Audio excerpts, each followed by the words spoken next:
स्वागत है आपका और एक नए वीडियो में और एक नए टॉपिक के साथ। मैं हूं डॉक्टर देव, मैं हूं राजेश। फ्रेंड्स, आज का जो वीडियो है जिसका टाइटल है पाकिस्तान शॉक्ड, एक और आतंकी को कड़ी सुरक्षा बीच जेल में ही ठोका। हाँ, तो अब तक की जो न्यूज आ रही है वो यही है कि जेल के अंदर ये आतंकी जो था उसको सजाएं दी गई थी। जेल में था लेकिन खाने में जहर दिया गया, ऐसा न्यूज में आ रहा है। तो कोई नहीं, जो भी किया, जिसने भी किया अच्छा किया।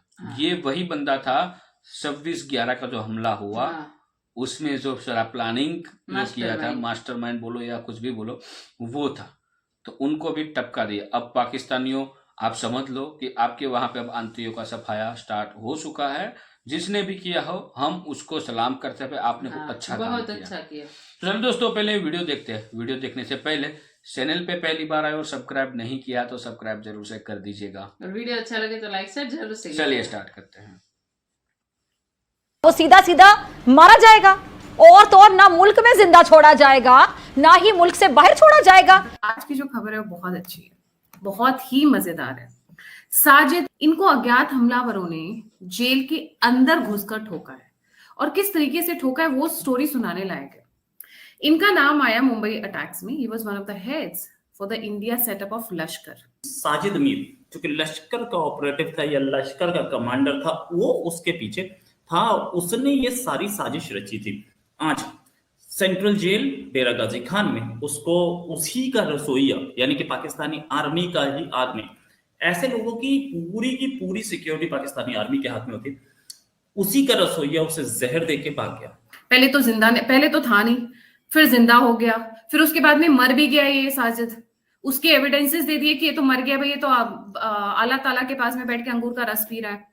चलिए फिर जिंदा होने का दिया तो फिर बोला कि अच्छा हम इसको जेल में डाल दें। तो बिल्कुल आपकी मैं इस बात से इत्तेफाक करता हूँ कि बहुत आसान है कि इंडिया पर इसका ब्लेम धर देना और इंडिया को मोटे इल्जाम ठहरा देना। ये हमारे अपने भी फेलियर्स हैं, बट मैं एक ट्रेंड की बात कर रहा हूँ। नमस्कार।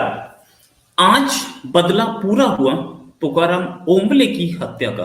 तुकाराम ओम्बले जो कि हमारे महान सैनिक थे, हमारे वीर सैनिक थे। हमें खुद जो है वो अपनी ये जो फॉल्ट लाइंस हैं उनको ठीक करना है।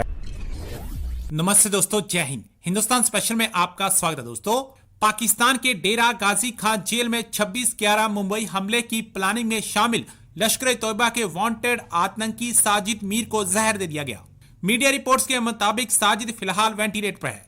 मीर को टेरर फंडिंग के आरोपों में 8 साल की जेल हुई थी। लश्कर कमांडर को पिछले साल अप्रैल में गुपचुप तरह से हिरासत में लिया गया था। उसे जून 2022 में की बैठक से पहले जेल की सजा सुनाई गई थी। FATF एक इंटर गवर्नमेंटल संगठन है जो टेरर फंडिंग और मनी लॉन्ड्रिंग के मामलों की जांच करता है। साजिद मीर अमेरिका में भी एक वांटेड आतंकी है। FBI ने उसके ऊपर 41.69 करोड़ रुपए का इनाम रखा हुआ है।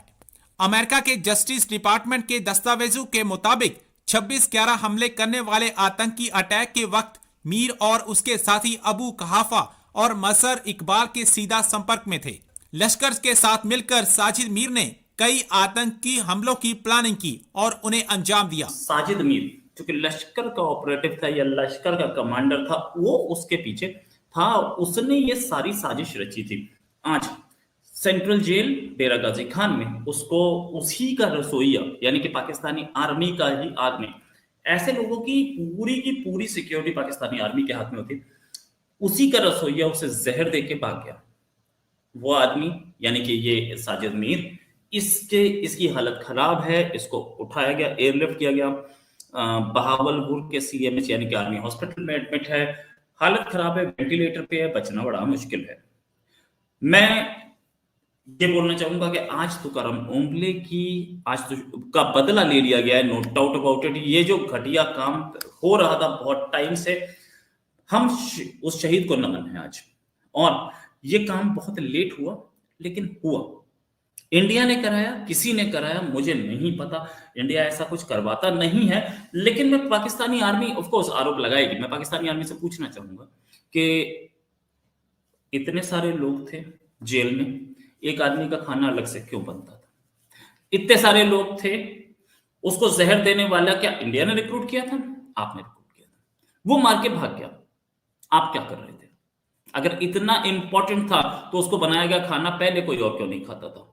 तो ये भी आप ही की जिम्मेदारी थी। जैसे कि आपके पास से एहसान उल एहसान भाग गया, वैसे ये भी इसको कोई मार के भाग गया। ठीक है, इसको एयरलिफ्ट किया गया, एयरलिफ्ट करके आर्मी और आईएसआई ने एयरलिफ्ट करके इसे सीएमएच बहावलपुर में रखाया गया है। और एक चीज और जो शक पैदा करती है वो ये है कि अक्टूबर 2023 में ही इस आदमी का रसोइया चेंज किया गया था, मतलब खाना बनाने वाला चेंज किया गया था। इससे पहले कोई और था। क्यों इसको 2 ही महीने में जहर दे दिया गया, या दे दिया उसने 2 महीना 1.5 महीने के आसपास? क्या पाकिस्तानी आर्मी ही इसको मरवाना चाह रही थी? ये बहुत जरूरी है सोचना। इस आदमी को यानी कि साजिद मीर को इंडिया ने कई बार 26/11 यानी कि मुंबई अटैक के सिलसिले में कई बार नेल करने की कोशिश की, इसे यूएन से डेजिग्नेटेड टेररिस्ट डिक्लेयर कराने की कोशिश की, लेकिन इंडिया सक्सेसफुल नहीं हो पाया क्योंकि चाइना बार बार ब्लॉक कर रहा था। अब ब्लॉक कर लेना चाइना। तुम्हें भी देख लिया हमने, सबने देख लिया और सबकी कहानी क्लियर हो गई। हाँ, एक चीज और, चाइना ने बहुतों को ब्लॉक किया था, मक्की को, अब्दुल राउफ अस्कर को, मसूद अजहर को, फिर उसके बाद और भी तलहा सईद को। धीरे धीरे करके एक एक करके हम सबको ठीक कर देंगे। लश्कर का आतंकवादी था, इसकी एक टेप भी यूएन में दी थी जो बातचीत ये कर रहा था। इसका ये जो है लाहौर का रहने वाला था और इसका बाप जो था वो एक बिजनेसमैन था, इसका ससुर जो था पाकिस्तानी आर्मी में था। ये आतंकवाद के रास्ते पे चला गया था और इसने कई लोगों के मरवाने का इसके ऊपर आरोप है।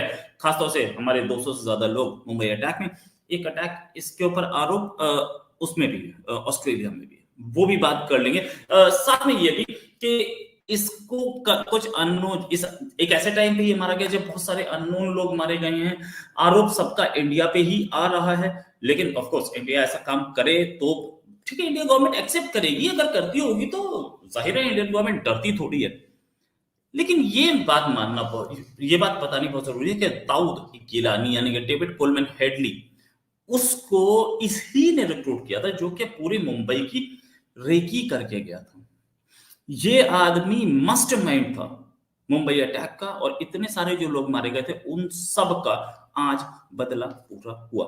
ये नेचुरल जस्टिस है और नेचुरल जस्टिस बहुत इंपॉर्टेंट, बहुत बड़ी चीज हुई है। नो डाउट हमारे 175 लोग मारे गए थे, जिसमें से 18 पुलिस वाले थे, 122 सिविलियंस थे, 26 फॉरेनर्स थे और 9 आतंकवादी थे। इसमें 9 आतंकवादी जो थे पाकिस्तान के थे।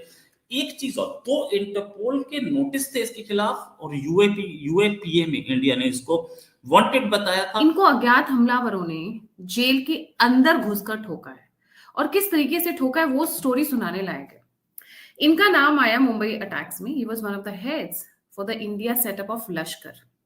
ठीक, ये भाई साहब को मुर्दा करार कर दे दिया था पाकिस्तानियों ने। उन्होंने कहा ये तो मर गए हैं, तो है ही नहीं। पहले तो मान ही नहीं रहे थे कि he is involve in Mumbai वाला जो कांड हुआ था। फिर जब हमने प्रूफ दिए, 18 घंटे की रिकॉर्डिंग्स दी और ताबड़तोड़ एविडेंसेस प्रेजेंट करने शुरू किए, तब उन्होंने अच्छा ओके, पर ये तो मर गया है, कब्र में चला गया है। फिर जब भारत सरकार ने दिया कि भैया कब्र में नहीं है, ये जिंदा है, तो उसको कब्र से निकालकर एविडेंसेस देने पड़े कि this man is alive and in your country and roaming around freely and Fairlie, ऐसे जैसे कि हमने तो तोप का काम किया है एक टेरर अटैक करने के बाद में। खैर, तब माने। फिर पता चला कि हमने यूएन में जाके अप्रोच किया, हमने कहा इसको इंटरनेशनल टेररिस्ट का डिक्लेयर करना चाहिए, पर चाइना बैकआउट कर गया। चाइना ने वो ब्लॉक कर दिया रेजोल्यूशन जिससे कि हम इसको इंटरनेशनल टेररिस्ट करार दे सकते थे। सो थैंक यू दोस्तों, वीडियो को यहाँ तक देखने के लिए। एक और बंदा जो 72 हुरों के पास पहुंच चुका है। हम हर वीडियो में काउंटिंग करते थे, बस अब काउंटिंग करना छोड़ दिया है। मतलब ये बहुत बढ़ने वाला है ये आंकड़ा, तो क्योंकि ये नंबर अब और बढ़ने वाला है। कितनी काउंटिंग याद रहे, करीबन 26 या 27 तक तो ऑलरेडी पहुंच चुके थे। अब ये कि कौन से नंबर का होगा ये नहीं पता, लेकिन जिसने भी किया, और खास रसोईया मतलब जो रसोई बनाता है उस बंदे ने किया है, ऐसा न्यूज में बताया गया है। और अभी भी पाकिस्तान की आवाम जो है वो समझ नहीं पा रही है कि ये ऐसे आतंकियों को पालने के लिए आपकी फौज का काम, इसीलिए तो आपके देश में फौज है। आवाम का अच्छा करने के लिए आपके पास कोई नहीं है पाकिस्तानियों। उसके लिए आपको स्ट्रांग बनना पड़ेगा, उसके लिए आपको एजुकेशन लेना पड़ेगा, तब जाके आप स्ट्रांग होगे। बाकी आपका भला करने के लिए, आपका अच्छा करने के लिए पाकिस्तान में कोई है ही नहीं। वहां पे सिर्फ यही आतंकियों को पालने के लिए IMF के पास से भर भर के भीख ली जाती है, लोन ली जाती है। ठीक है, करीबन 73 खरब रुपया ले चुके हो, जो आपकी आने वाली 3 से 4 पीढ़ी तक ये खत्म नहीं कर पाओगे। ठीक है, और दूसरी बात, ये जो जितने भी अज्ञात हमलावरों की बात हो रही है, इसमें तो कोई अज्ञात नहीं था, जो था वो मतलब इसको भी किसी न किसी के थ्रू ही वो बंदा अच्छा होगा, उसने ऐसा सोचा होगा कि भाई हमारा काम है बॉर्डर को सुरक्षित रखना और हमारे जो आवाम भूखमरी में जो जल रही है उसका ध्यान रखने का, इन आतंकियों का नहीं। तो उन्होंने तो उस हिसाब से दे दिया होगा ताकि खत्म हो भाई इसका, कि इतने को पालने के लिए कितना पैसा खर्च होता है उसको पता होगा, और पालने के लिए बहुत खर्च होता है भाई। इसकी सिक्योरिटी आर्मी करती थी। बिल्कुल, ये आर्मी सिक्योरिटी नहीं की तो आर्मी को टपका देंगे भाई। आर्मी के जो पैसा मिल रहा है वो मिलने बंद हो जाएगा भाई। तो यही तो काम होता है इन आतंकियों का।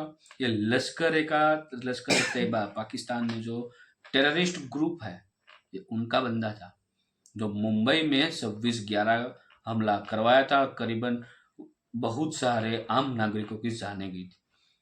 ठीक है, और उसमें हमारा एक कांस्टेबल भी मारा गया था, जिन्होंने करीबन बंदूक में जितनी भी गोलियां थी वो सारी की सारी गोलियां उसके शरीर में उसने एक्सेप्ट की, कि उसके साथ जो टीम है वो सुरक्षित रहे, मेरा देश सुरक्षित रहे, ताकि ऐसे आतंकियों को हम कर दे अच्छे से।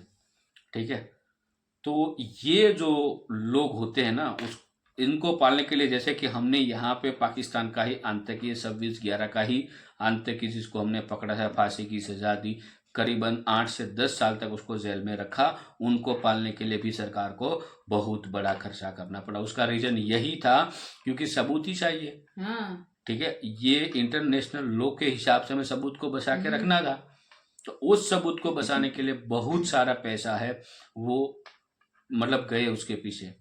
फिर क्या किया, फांसी दे दी। तो ये ऐसे लोगों को पालने के लिए पाकिस्तानियों आपके वहां पे आटे के लाले हैं। अब तो समझो, अभी समझ में आया तो ठीक है, नहीं समझ में आए तो भी भाई आपकी मर्जी है, क्योंकि आप पाकिस्तानी हो। इस वीडियो को यहाँ पे समाप्त करते दोस्तों, आपसे विदाई लेते हैं, मिलते और एक नए वीडियो में आपके साथ। टिल देन, जय हिंद, जय भारत।